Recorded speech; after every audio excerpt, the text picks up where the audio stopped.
Okay, final part of our Q&A, and we've all seemingly switched places on my screen at least, which is probably what's going to appear in the video, but that's fine. We had one final question from Kevin, which was, why the fried egg and how come a new logo? Do you want to do it, Barn? Shall I jump in and answer that? Yeah. Okay. The fried egg. When I first joined Millennium, which is the company that Bob and I met in 1995, 1996, I became friendly with a company which was the next building called CBA, Clive Bennett Associates, which was a graphic design company. I ended up playing in his band for many years.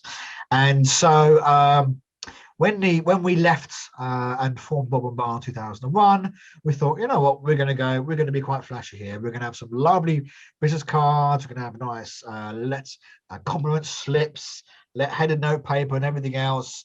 And basically wanted to look like we were in a serious outfit. And so I said to Clive, Clive, mate, do us a mates rate, mates rate if you can. We'd like the whole suite of branding for our company. And no worries. And we came in, I think probably a few days later, I forgot where we were now. His company was not far from where we were based. And he said, it's probably a bit out there, but go with me. I went, okay, I'll go with him. And he said, your logo is this. And he showed up on us, and it was a fried egg.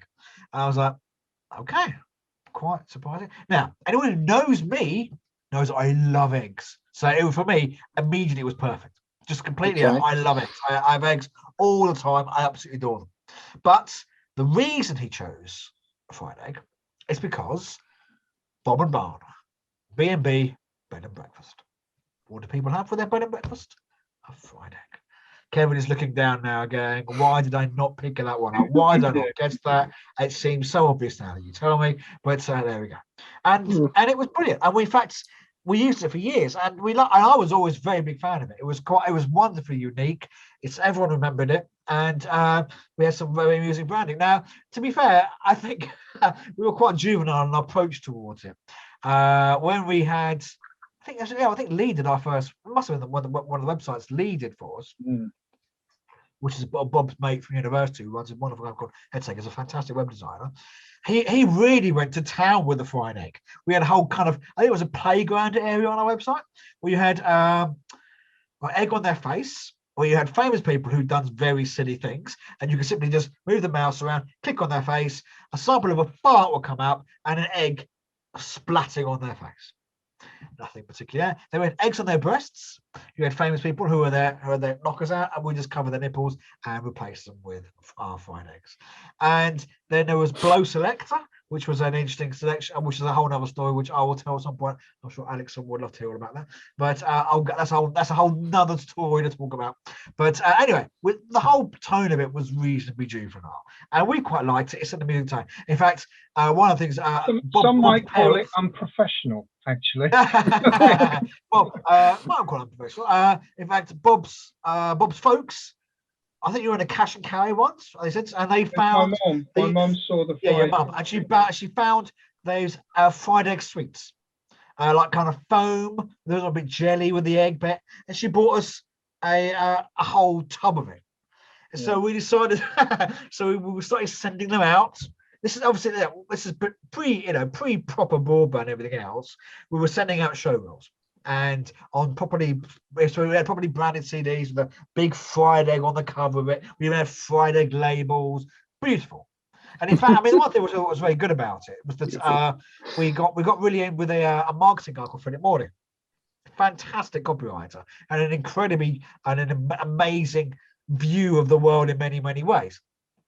But he said to me, one of the things he said was that he had a whole thing about color, why companies pick certain colors for their branding. And he said the color we picked for ours, it's effectively a fried egg, the fried yolk, the yolk of a fried egg, yellow. It was slightly slightly kind of warmer orangey type of yellow, not kind of a harsh lemony one, much more of a kind of warmer, slightly more red. And he goes, like the golden arches.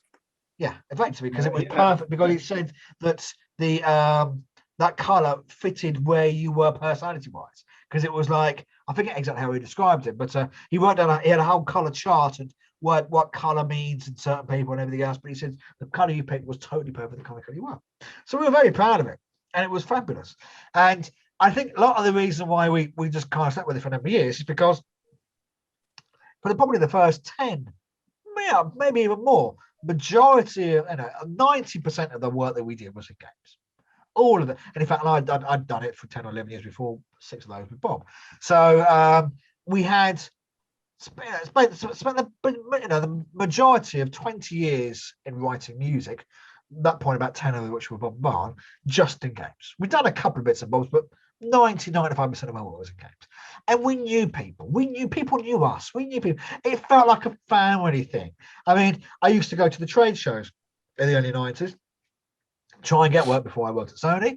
Then I was at Sony, and I would just go there to have a party and organise it with various friends of mine. And then I was running this mailing list. I was organising meetings. So basically, it all became a bit of a kind of a social gathering. But it was always felt like a bit of a family thing. And we never, and we quite like the fact that we never took ourselves too seriously. I always remember we were asked to write articles for Develop magazine, which was the sort of the main trade magazine at the time. It's sort of been covered by MCV now. But we did an article when we launched. They did a little thing about when our website came out, and we wrote had a kind of a page for game audio, and we wrote various articles for it. And my thing was always to do like a very serious article with a very silly picture. That was, to me, I always liked that juxtaposition. So I remember we were doing a 2-part article on the art of implementation. 2 full pages, month after month, 2 months about that. And the picture we had of us was that when we first started Bob and Barn, I was working from my old effectively. It was like an old. I was living in flats, and the guard, they had a communal washing line in the back of the garden. In the garden. I remember when I said, "Let's go take some photos just for this article," and the washing lines were completely barren, apart from one washing line which was full of massive women's pants. So I said, let's go and take a picture of us surrounded by these women's pants. So we did. We said nothing about this at all. We just, Bob and I was looking one way, Bob was looking the other way, and we just had our head surrounded by pants. That was it. And a very serious article about information. I was always feeling very good about the fact that this was the image that we had.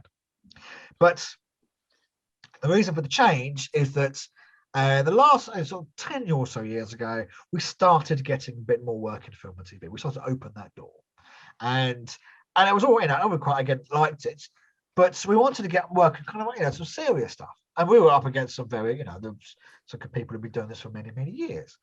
And so at that point, then we started to realise that the image we had, which was fine in games, it was fun. We were sitting out a bit of a jokey, might not have been quite seen quite so in quite the same light by film and TV producers, directors, who'd, especially if we were trying to go for a project which involved writing some serious music. I mean, I was always quite enjoying the fact that I remember going along to one particular quite important do at GDC, Game Force in the States, and I was mucking, I was basically larking around like an absolute buffoon in this do that I was at, and people were going, "My God, that's him. He wrote music for Primal Medieval." So not what I thought it would be like. The image that composers had in that kind of world is your kind of dark and brooding. That's it's serious. It's a serious craft, and people like, there you go, stroking the beard thusly. But I was totally not that, and our image wasn't that at all. So we decided, what was it, 5-6 years ago up now, to say maybe we should actually have a rebrand now and come up with something which looks a little bit more serious, not to the point of being, corporate and and without any personality, because that's something which I was still very keen to imbue with the fact that we are 2 individuals and we're not doing this, but ultimately we'd like to we want to appear to be a little bit more serious. Now it's a slightly difficult thing because it's something we wrestle a lot, because we're called Bob and Barn. We're known as Bob and Barn. The reason we call ourselves Bob and Barn is because it was a nickname that we were given whilst we were at Sony. And we just kind of went with it because it was very unique, it stood out and everything else. But it was a slightly difficult thing because composers generally don't go by even vague nicknames. They're their full name. They've never, very, very confused. I can't even think, top of my head, of any composers, any well-known composer who goes by an artist's name. They all just use their name. Their name is their name is, that's it. And the thing is, a name, but if you have a company name, especially if it's something which is quite unique, it's sent, it has an image. It makes an impression. If I was just Andrew Barnabas and people was just Paul Arnold, you wouldn't have any preconceptions about the kind of music that we would like. It wouldn't say anything about that. But when you say Bob and Barn, it may do. So we found ourselves kind of wrestling with the fact that we've been caught, haven't we, between two places with our name, because we started off as Bob and Barn. We've had feedback from people over the years saying, "Oh, it's not very good," and one of our agents wasn't keen on it, and certainly people that we've worked with have said, "You sound like children's TV presenters," and we've heard it all. So and yet other people have said, "Brilliant, absolutely brilliant, love the name, very memorable, much better than just using your full name." So as with everything in business, you end up with people who fall on one side and people who fall on the other. And then you find yourself, in a sort of identity crisis. And we've had it a few times in the years that we've been doing this, where, we switched to just crediting ourselves with our full names. And in fact, that's all we do now. But at some point, we've had some credits in games which were Bob and Barn. And so then you get into that whole area of diluting your brand, because if you're calling yourself one thing on something and calling yourself something else elsewhere, then nobody knows that you're the one and the same person. So I think now, I don't know where Barnes up with it now, but I kind of feel now I'm at peace with the idea of working with both in tandem. Our website shows our full names on there and Bob and Barn across the middle. And I think we need to embrace the Bob and Barn. I mean, it's completely surreal in my case. I mean, Bob's short for Robert. There's no Robert at all in my name. It's my fault, that is. That will be down to Barn. Actually, you can tell that story. Okay, I will quickly tell the story why he's called Bob. I was the single sound person employed at Millennium Interactive in 1995 when I joined. I had a couple of bosses. I had Pete Murphy doing a bit of the voice recording, a bit of sound design, but I was the only other effectively creative person. I was the first musician. And so when they asked, look, I was getting too busy, I'd like to, they want to employ someone else. I can't do it all on my own. The person we were going to employ was effectively going to be a junior sound designer. There wasn't going to be any sort of music involved in it. And I said, well, okay, well, I would like to follow a tradition, which happened when I was studying A-level music, is that any teacher we had, it was going to be called Bob. They were going to call me Bob. It doesn't matter whether they, what their name was. We were going to call them Bob. It was a very rock and roll guy called Kevin in our class who came up with it, and we just, I remember it stuck with me as being quite amusing. So I always remember when we had our second A-level music teacher. He was only a few years older than us, and he sat us all six of us around the table and said, "Hello, everyone. My name is Jonathan Vader, but you can call me Jonathan." And we said, "No, we're going to call you Bob." so I don't know what even possessed me to do it. I said since then, I said, whoever the second person is going to be called, employed, we're going to call him Bob. So I made a very big deal about this. So when he joined, I said to everyone, it's called Bob, it's called Bob, it's called Bob, it's called Bob. And to the point where a month after he joined, the boss of the company, the development director, said to my boss, Pete Murphy, said, "How's that new guy Bob doing?" And I thought, this is brilliant. And in fact, before mobile phones, I remember you used to ring up the rented house you lived in with Michael Price and say, "Is Bob there?" And they say, "There's no Bob living here." And I went, "Yes, there is." And they go quiet for a while and go, "Paul, good for you." Brilliant. So yes, after a while, it became the norm. So he got known as Bob, and I'd never been represented Bob. And it would have been a girl, it would have been Bob. It doesn't matter. I just wanted to, just become Bob. So I think we sort of slightly wrestled with it when we left. So what do we call ourselves? And I was again the Squash of Bob and Barn, because everyone knew us as Bob and Barn. Everyone in literally the companies knew us, and we were the duo. We were running the music and sound department for Sony. We were that's what we were known. Everyone knew us as that. So I was keen to do that. And also back at the time, I was like, if we wanted to go to websites, we were trying to work out what name we could have gone with, and obviously Bob and Barn was available because no one else was called Bob and Barn.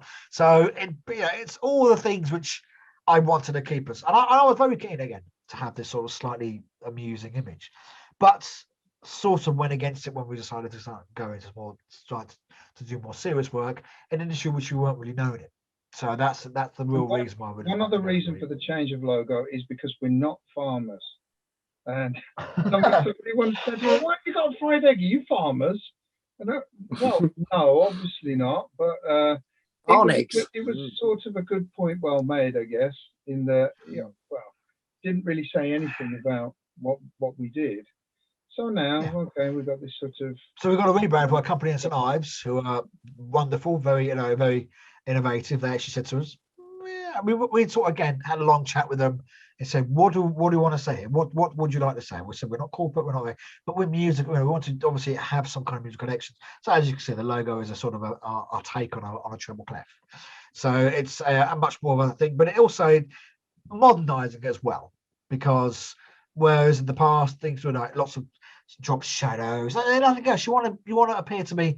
That's the one thing I would say about working in the games industry, is it keeps you very contemporary, keeps you very modern, because the industry is constantly changing. The audience of what we're doing is predominantly teenagers and people in their 20s, so you have to be appealing to those. You can't be writing stuff which has worked with them, and as a technologist, we're writing music for people, which would be people on other people's desks or under their TV in years to come. We need to be always on the cusp of what's happening in the latest technology, because we need to know what's happening. We need to decode. So it's a combination of making sure that we remain relevant, just through our branding, as well as obviously our music. So it became as an exercise in how to update what we do, but without letting too much of the past go. It sort of ticked a lot of boxes. So you've had it animated as well, haven't you? We have. Have you seen it? You showed it off. Yeah, I'm hoping that'll be at the beginning of this video. Give the man who did that a little bit of kudos. Yeah, well, you know what, we've discussed that. The thing is that if you end up with a channel with loads of videos on them, I'll give you one example. I subscribe to Rick Beato's podcast, Of course. YouTube channel, and Don't we all? Logo at the beginning of them, and it's sort of only 5 or 7 seconds or something. When you watch a lot of these videos, it drives you insane after a while. So I think it's a careful balance between not annoying people with it, and of course, if that was at the beginning of every single video and you had to watch through, I don't know what it is, 10 or 15 seconds of that, it will drive you nuts in the end. So we've got to really figure out. This is why I wrote on the post. When we put it out there, we've got to figure out what to do with it, because I love it and I want to use it, and it will certainly find its way onto our website and so on. But we have to be very careful about how we use it and how often we use it, because everyone will go insane in the end. I think Kevin's right now. I think maybe we should put it on the front of this video, just because we can. Yeah, we'll certainly do that. Why not? We've discussed it. Yeah, it's our new logo. Just say, guys, welcome to the world. It's our new logo. Go with it. You know what I might do? Anyway. I might put it every 5 minutes throughout the entire video. Well, that's just YouTube for you. Just actually in the middle of words, just chop it in and then go back in. Just so we get our money's worth. Anyway, so I think we should move on to the last question. And I think that wasn't a question posed by Kevin, but I think it's basically a case of useful tips for freelancers. I think that's probably the best way to describe it. Is I think one of I suppose we get asked this quite often, and I suppose the answer to that question is, useful freelancers. My first question is, why should they pick you? Why would they pick you? Out of all the hundreds, thousands of other composers out there, why would they pick you? And I suppose for me, the simple question is, what makes you different? Why would you? So put yourself in their shoes. What makes you stand out? And I think from our perspective, it sounds like it's probably cliche for it to use, thinking outside the box. There were 2 reasons why I think they'll use you. One, I think, is obviously you can talk finances, you can everything else. But 2, ultimately, it's standing out. I can give you various anecdotes of situations where we have not planned to or even planned to stand out, but we've been remembered. So hopefully for good reasons. But ultimately, I think there are 2 stories here which I would like to regale. I can't think of the second one actually. But the first story is which I will hand over to Bob, is about how we landed our first live orchestral gig. So I'll do a little background to this. This is for a game we did called Primal in 2002. We had spent up until that point probably actually about best part of 5 years writing orchestral scores for the medieval games. This was Medieval 1, Medieval 2, and we were now working on Chris Saul's sequel. Well, in fact, it wasn't a sequel to Medieval, it was his next game. A game called Primal. We started scoring it when we were in house. We left halfway through and went freelance. But bless him, he always wanted us to carry on doing it, so he insisted that we continue to write the score for this game as freelancers. I was trying, we were always keen to push for live recordings of this stuff, but it was never the done thing. A, there was a combination of the fact that budgets just simply weren't there, and B, just which wasn't the norm. No one expected to do that. It was, you're going to program it because that's what everyone else is doing. But I was like, it's not quite. I don't think this is going to be work. Well, I was keen to push this, but again, it's slightly balancing out because you don't want to piss them off too far. And slightly double-edged sword, the fact that we had improved our technology, our way of our synthestration, our way of recreating orchestral samples, orchestral scores in synths. I'd improved demonstrably because at this point we'd gone from triggering samples on like hardware samples like Akai S3200s and whatever, we'd moved to Giga Studio, which was Giga Sample back in those days, which was the first time that we'd had hardware which would had sample streaming from hard disk. So the realism of the samples sounded so much better than the previous generation of stuff that we'd done. So we sort of shot ourselves in the foot, because I remember the producer saying to us, "This sounds good enough. Why would we want to make something?" And he has got a fair point. If it sounds good enough and it sounds good to the untrained ear, why would you want to go and spend this amount of money recording it live?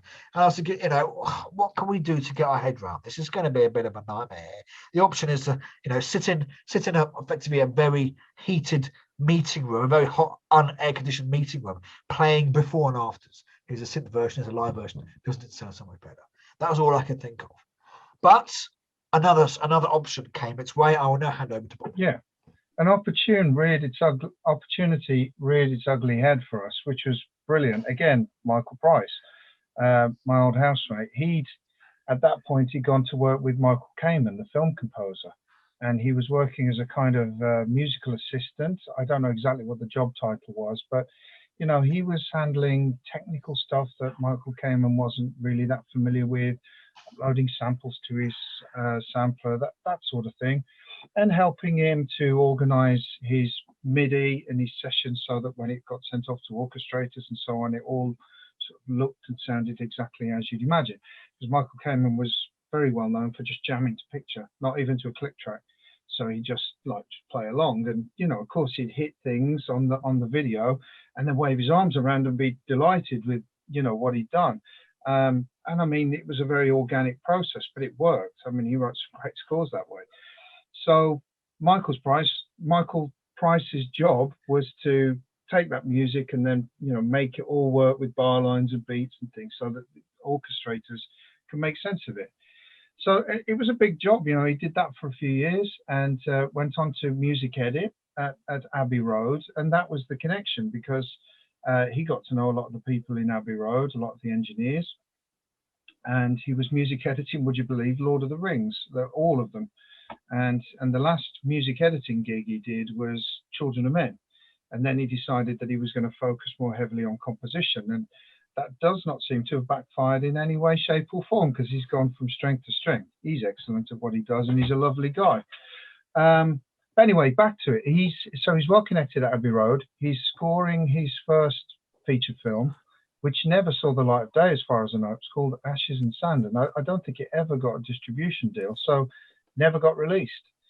But he had the chance to go and record it in Abbey Road. He asked us if we wanted to go along, and we saw that as an opportunity to maybe try and get a couple of the money men along from Sony and let them really share in the experience of recording with an orchestra, because that's, there's something unrivaled about that, to actually be there and to hear what goes on and feel it.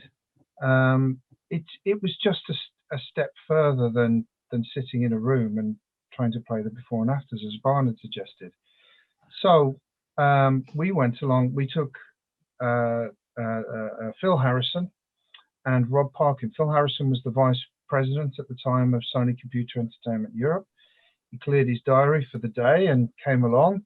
And, you know, he was a very busy man. That was quite a compliment to us that he would do that. And Rob Parkin was the studio manager in Sony Cambridge, and the two of them came along.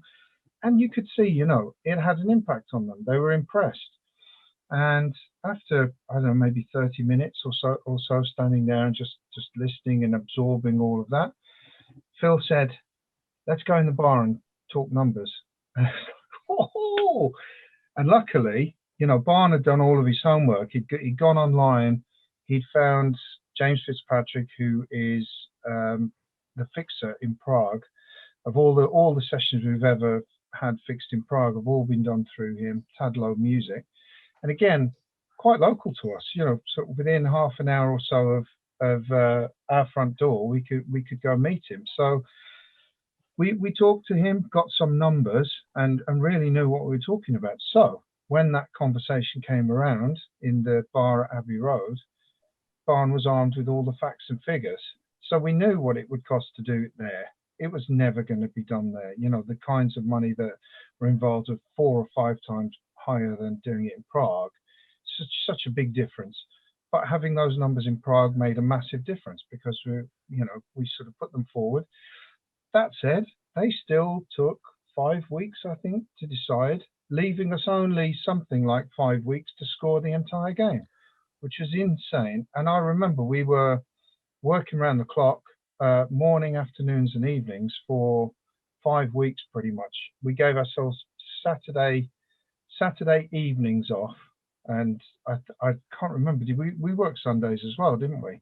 We gave ourselves Saturday evenings off for 5 weeks. We just did that. We just pulled all these crazy hours, but somehow we managed to get it all done. And you know, it was well worth it. It was a huge learning curve for us.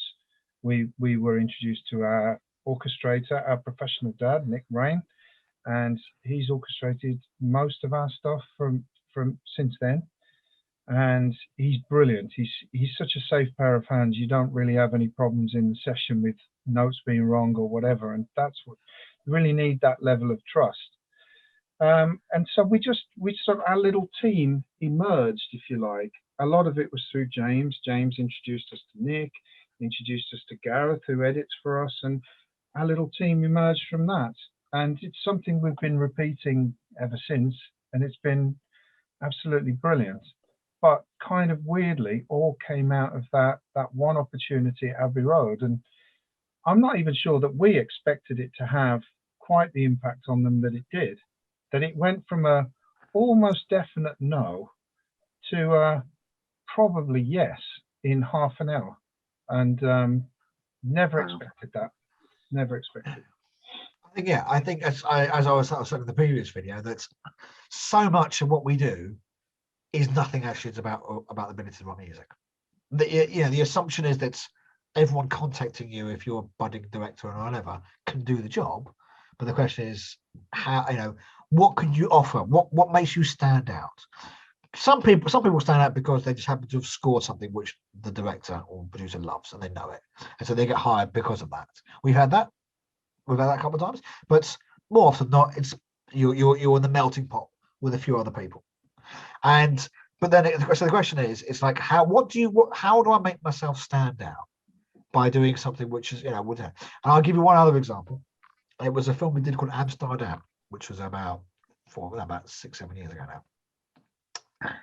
We'd worked with the director before on our first feature film called My Brother's Home, and she came to us and goes, "I'm doing this comedy. It's a stoner comedy in Amsterdam, which ironically, given Amsterdam, has never been done before.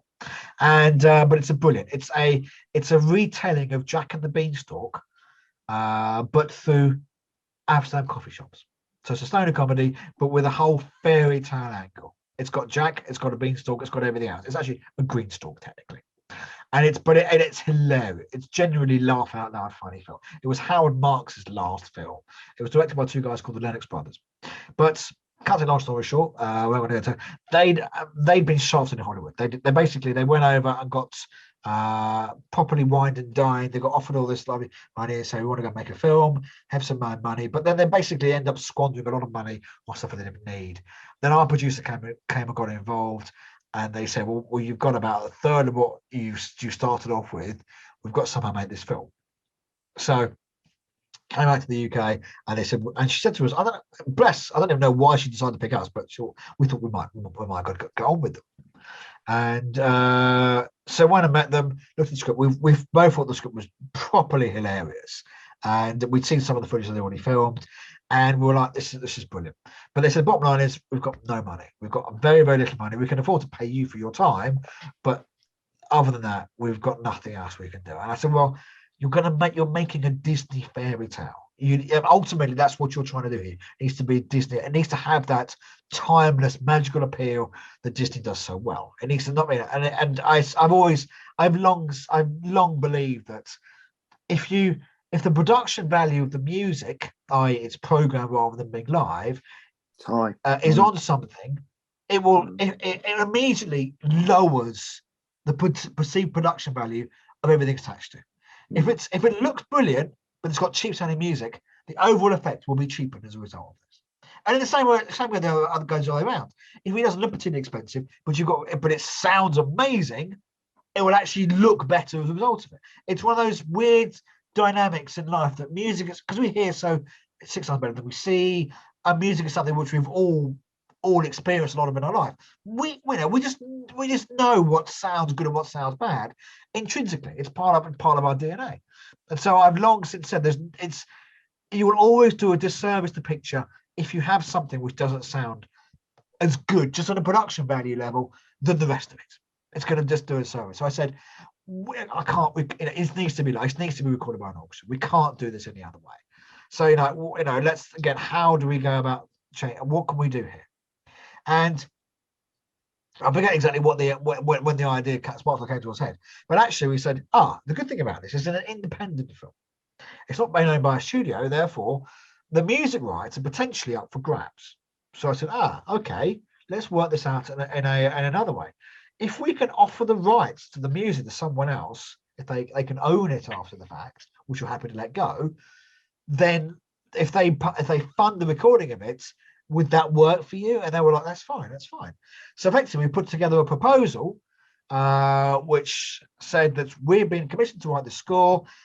Effectively, we think you're going to be able to make 2 albums of music out of this potentially, and you could then use this in a library. Live music is something Bob mentioned earlier on the first video. Is effectively there are companies around the world which spend and make an enormous amount of money, effectively having a library of music which companies which they turn to when they haven't got the time or the budget to go and record their own. This is used all over the world. It's a very, very commonplace thing. So I said, and we had a good relationship with a few companies. So we put this proposal around. A long story short, Universal Music, we've done quite a lot of work for, said yes. They said, this is a brilliant idea. I said, we're going to record it in Prague. We're not going to record it in London. We're not going to spend 200 grand recording it, but we could spend 40, And they were like, yeah, we think we can possibly do that. You'll create 2 library albums out of it, which will have connected themes. It'll be a fantasy thing and like that. And then if you can release a soundtrack for it digitally, brilliant. And they did. Effectively, that's exactly what happened. So we went off and did the score, went and recorded it. In fact, the 2 brothers, Lennox brothers, came over with the producer of the film to Prague. We had a very interesting few days over in Prague, having some very colourful nights out. And they loved. I always remember. I mean, like, they were just gobsmacked when they first heard some of the stuff being performed. I don't think they would realise just how much of an impact. These guys make music videos, so they are very familiar with music, but I don't think they ever recorded an orchestra before, never heard, so I never had that experience. But they were just moved. You could see just how much they were, and I always remember the producers saying to us, either in Prague or at the premiere, "It's the best money I've ever spent on that film." He said, "You made our little film sound 10 times worth, like it was cost 10 times more to make, simply because you had that live orchestral score." And it did. It sounded marvelous. I can't deny it. It's one of our favourite albums. I think Bob and I mentioned. That deal was like one of those very rare situations where everybody won. For us, we got a more decent commission fee because we didn't have to pay for all of the production money, and we got a share of an extra revenue stream from library music. The library music company were really chuffed with it because they got 2 albums that shared common themes, which is not very often the case with library music. They have different people working on different tracks on each of the albums, so they're quite disparate, each of the tracks. This one, you know, the same music proliferates all the way throughout both CDs. Very helpful for them, and of course for the production themselves, they got a live symphony orchestra on a film that really didn't have anything like the budget for that. So it was something that, you know, foolishly we thought, God, this has been brilliant. Everyone's happy. We should be able to just keep doing this. And of course, it's the only time we've ever been able to get the deal off the ground. But it feels like the sort of thing that could be repeatable, because that, you know, nobody lost out. No, it's very rare. Usually if someone wins, there's a loser, isn't there? But not really in this case. It worked for everybody. So yeah, fingers crossed. Well, you'll have to hope that I mean, at this time, orchestras are having a bit of a renaissance. They're actually now appearing in a lot of metal music and rock music and stuff. People are reissuing their older stuff with this. I mean, Metallica did it at least twice now, over a couple of decades. One with Michael Kamen. With Michael Kamen, of course. They worked together, on the S&M stuff. It's not a guesswork, you know. We join this stuff together. Yeah, exactly. Thank you.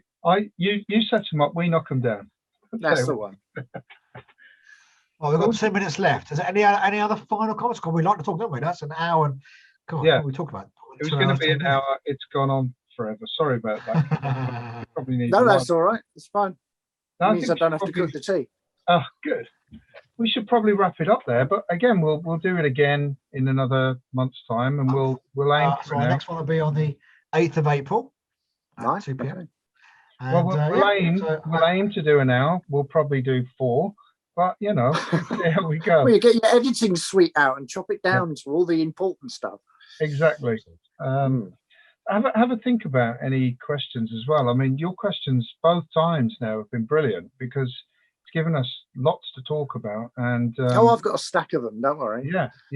I'm sort of on the other side of the fence too. So some of the stuff I'm asking, I kind of know, but I know that other people would probably find this, you know, the inside track is where we want to be. Yeah. Brilliant. Happy to do that. Well, lovely to meet you then, Kevin. And thank you for having me. All again in another month's time. Brilliant. Okay. All right. We'll see you then. Cheers, guys. See you later. Bye now. Bye.